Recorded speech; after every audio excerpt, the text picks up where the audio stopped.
When I get ready to laugh, if you say don't begin to quarrel already, sir. The quiet couple.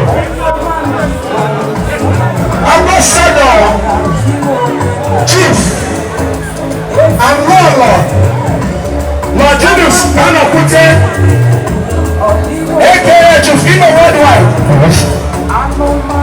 He was given an ambassador by the Executive Governor of Igbo State, Right Honorable Dr.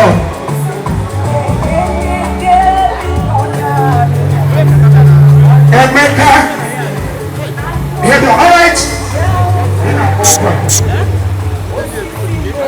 All right, over to them now. I want to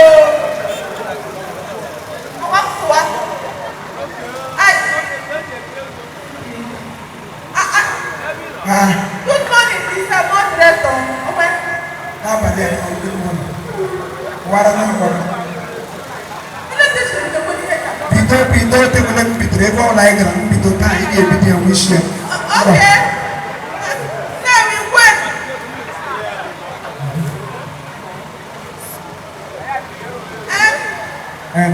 Good evening, Mr. Good evening.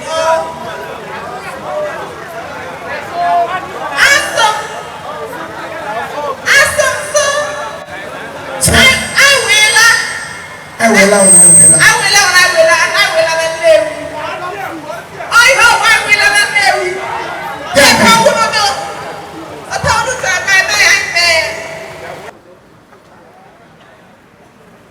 Ghana chafo ka chụpụrụ ọjọọ gị ikpuru ihe ọjọọ na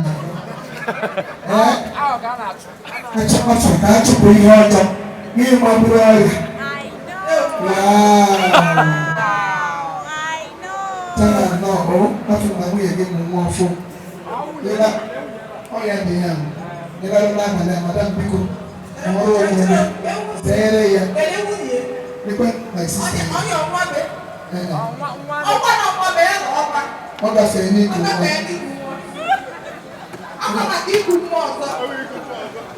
adị otu esi ekwu ihe nke nsogbu taa kụnye ya n'ịbọkere breki ewu ọ ga-akara gị mma na ihe na-ahụ ekweke ga-eme ede ọf ma ọf ihe niile ọf laif nwere ka ị na-atụ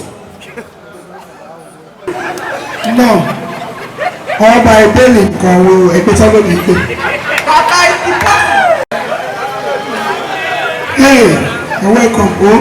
Hey,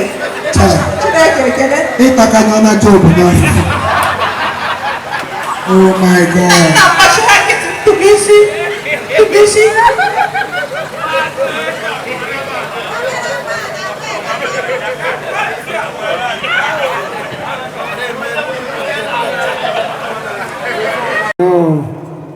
Lekwe ndị bụcha akpa gị nwa akpa obiọma na-akpa gị ụmụ anyere akpa ahụ akpa ọrịa Chineke ga-akpọ gị ọkụ n'abalị a ma gaghị ahụtọpụ akpa ahụ lekwe ihe akpọrọ akpa chairman daalụ you're welcome sir onye a nwanne my mom ya nke m gwara gị ndị gwara m mgbaghara gbaga m na ọ maara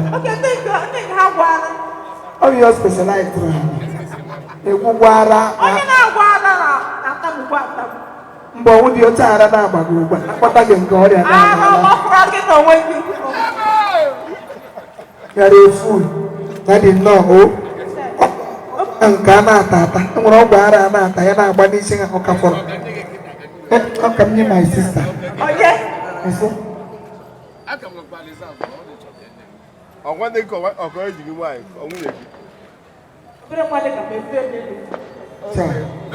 Modem. I like to live a good year. This is so fashion. We're diabolical, sir. You put an eye with the church. Diabolical? Our relationship with the Bible. And our relationship with you. Oh, no, maybe I won't do it.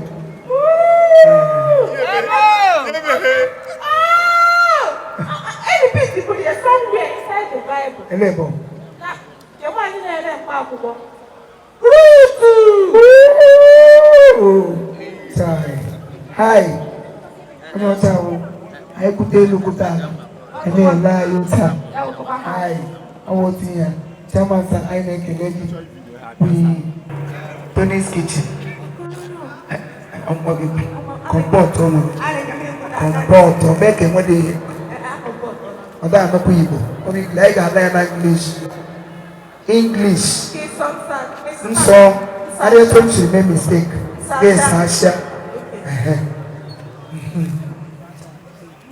Hey, what did you?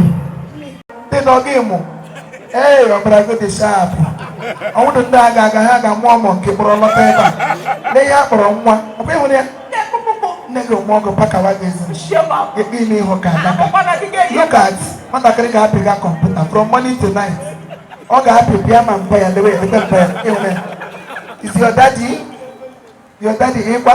Yeah, microwave. Thomas. You're the most happy I go. Tom, your brothers-in-laws is PIU.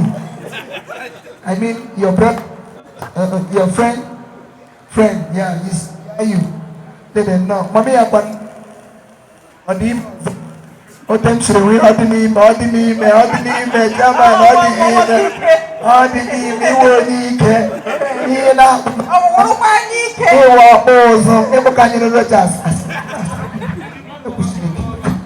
no, oh, you're welcome.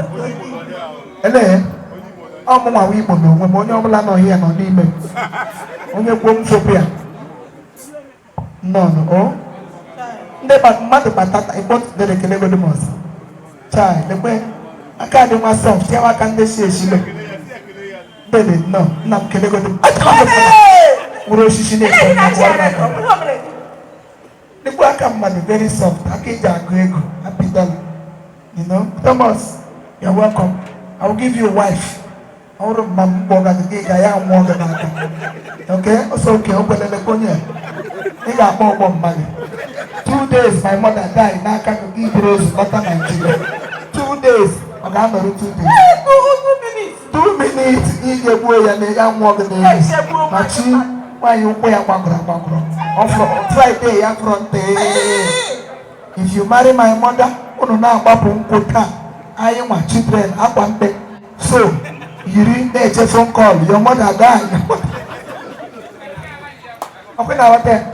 Okay, watching because when you're telling money, I could do. Oh, money, I could do in the pocket. Hey, I'm going them where here. Anastasia and Wegaganaka. They're welcome. We are good people. Nigeria, we are good. This is my brother. My mother, senior, is mother. We are all mothers. I mean,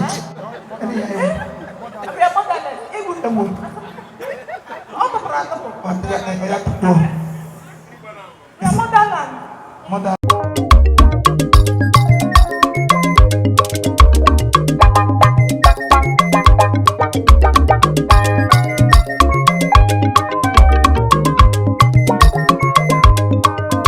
Kill that girl. What?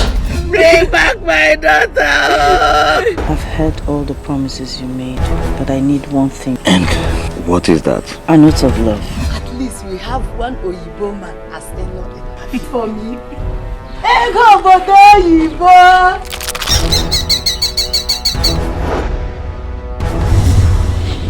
It's either you are digging that rain or you are sleeping. Sleeping morning, afternoon, night. That thing is love. You can have love. Lord, am I supposed to be persecuted because of you? My own brother calling me a witch. How do you think someone will come in between Cheta and I? How? Every day by day, I just everything I presume it's the bones of one of the wild animals. He was the bone of my flesh. We shall give you a very big space in hell. And I challenge you in the name of Jesus. In the name of Jesus. In the name of Jesus. Your child will die. God forbid. Shouldn't have killed the girl that loved me so much.